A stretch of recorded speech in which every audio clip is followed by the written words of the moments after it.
जलदान जलाशय निर्माण, वृक्षारोपण, सत्याभाषण और तप की महिमा। सनत कुमार जी कहते हैं, व्यास जी, जलदान सबसे श्रेष्ठ है। वो सब दानों में सदा उत्तम है, क्योंकि जल सभी जीव समुदाय को तृप्त करने वाला जीवन कहा गया है। इसीलिए बड़े स्नेह के साथ अनिवार्य रूप से प्रदान पोषला चलाकर दूसरों को पानी पिलाने का प्रबंध करना चाहिए। जलाशय का निर्माण इस लोक और परलोक में भी महान आनंद की प्राप्ति करने वाला होता है। वो सत्य है, इसमें संचय नहीं है। इसीलिए मनुष्य को चाहिए कि वो कुआं, बावड़ी और तालाब बनवाए। कुएं में जब पानी निकल आता है तब वो पापी पुरुष के पाप कर्म का आधा भाग हर लेता है, तथा सत्कर्म में लगे हुए मनुष्य के सदा समस्त पापों को हर लेता है। जिसके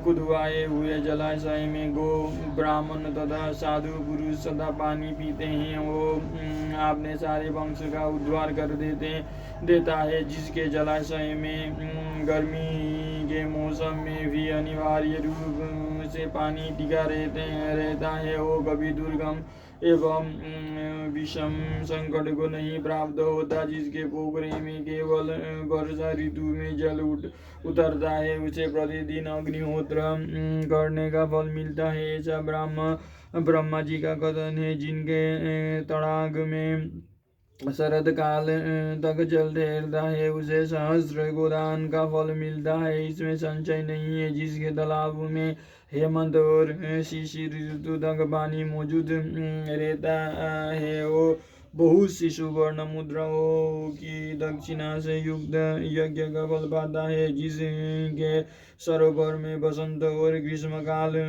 तक पानी बना रहता है, उसे अतिरात्र और अश्वमेघ यज्ञों का फल मिलता है। ऐसा मनीषी महात्माओं का कथन है। मुनिवर व्यास जीवों को तृप्ति प्रदान करने वाला जलाशय के उत्तम फल का वर्णन किया गया। अब वृक्ष लगाने में जो गुण है उसका वर्णन सुनो। जो वीरान एवं दुर्गम स्थानों में वृक्ष लगाता है, वो अपनी बीती तथा आने वाली संपूर्ण पीढ़ियों को तार लेता है। इसीलिए वृक्ष अवश्य लगाना चाहिए। ये वृक्ष लगाने वाले के पुत्र होते हैं, इसमें संशय नहीं है।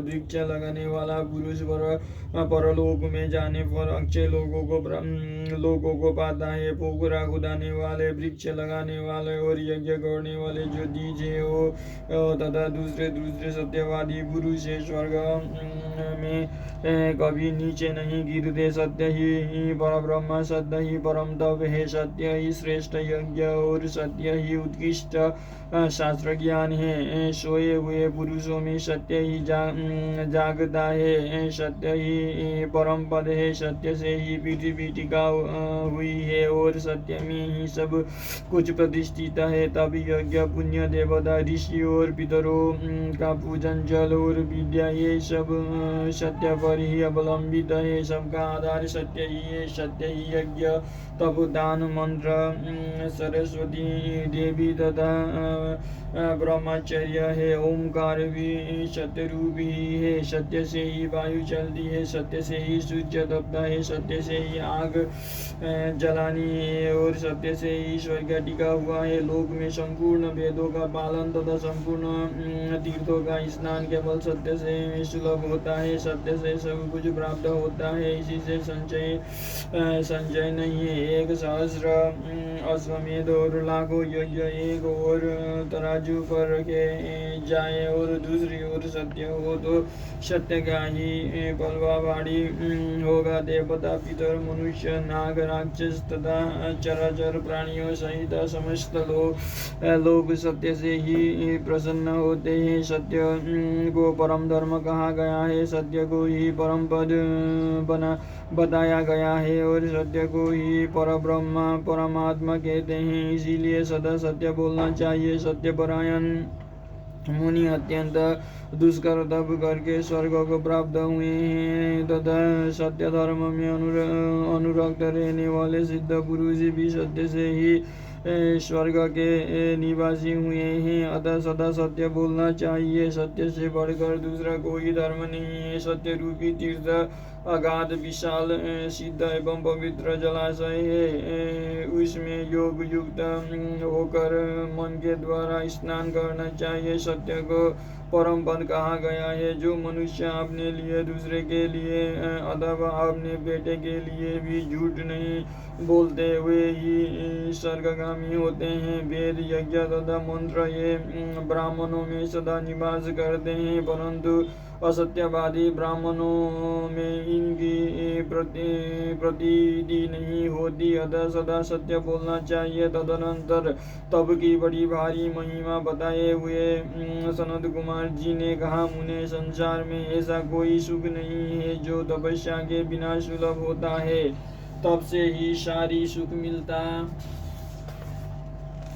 मिलता है। इस बात को वेद वेत्ता पुरुष जानते हैं। ज्ञान विज्ञान आरोग्य सुंदर रूप सौभाग्य तथा शाश्वत सुख तप से ही प्राप्त होते हैं। तपस्या से ही ब्रह्मा बिना परिश्रम के ही संपूर्ण विश्व की सृष्टि करते हैं। तपस्या से ही विष्णु इसका पालन करते हैं। तपस्या के बल से ही रुद्र संहार करते हैं तथा तप के प्रभाव से ही शेष अशोष भूमंडल को धारण करते हैं। पानीय दान परम दानानामूतं तदा सर्वेषां जीवपूज्यानां तर्पणं जीवनं स्मृतम् अतीतानागतान् सर्वान् पितृवंशस्तु तारयेत। कान्तारे वृक्षरोपी यस्मादं वृक्षाशु रोपयेत। सत्यमेव परं ब्रह्म सत्यमेव परं तप सत्यमेवं परो योग्य सत्यमेव परं श्रुतं सत्यं श्रुष्येषु जागति सत्य च परं पदं सत्यमेव धृता पृथिवी सत्य सर्वं प्रतिष्ठितं तपो यज्ञश्च पुनं च देवर्षि पितृपूजते आपो विद्या च ते सर्वे सर्वसत्य प्रतिष्ठितं सत्यं यज्ञस्तपो दानं मन्त्रं देवी सरस्वती ब्रह्मचर्य तथा सत्यं ओंकारं सत्यमेव च सत्येन वायुरभेति सत्येन तपते रवि सत्येन अग्निर्दहति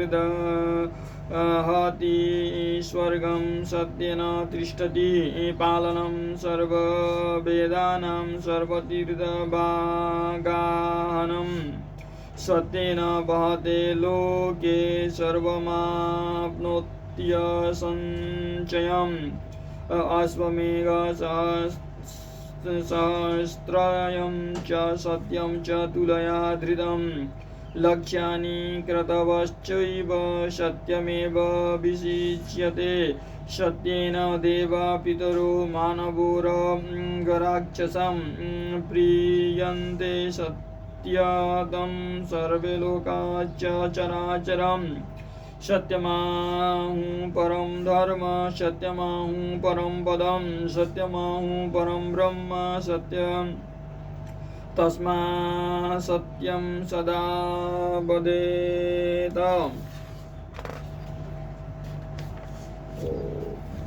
अगले अध्याय में पढ़ेंगे वेद और पुराणों के